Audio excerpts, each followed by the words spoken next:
Sharon Cuneta, hindi napigilang maging emosyonal sa Dear Heart concert show nila sa Winnipeg, Canada na ginanap kahapon. Habang nagsasalita si megastar kaharapang audience, naiyak siya habang nagkukwento ng tungkol sa kanila ng kanyang dating asawang si Gabby Concepcion. Pati si Gabby ay nag-share din ng kanilang mga pinagdaanang struggles sa buhay.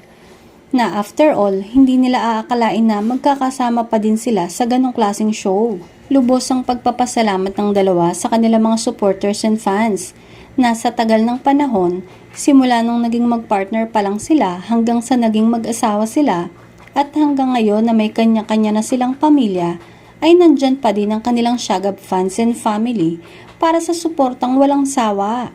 Ika nga ni Gabby, life is short, just enjoy the moment. Ibinunyag din ng aktor na masaya siya dahil nagkasama at nagkakausap silang muli ni Sharon ngayon. At ang mga luhang yun daw ay tears of joy.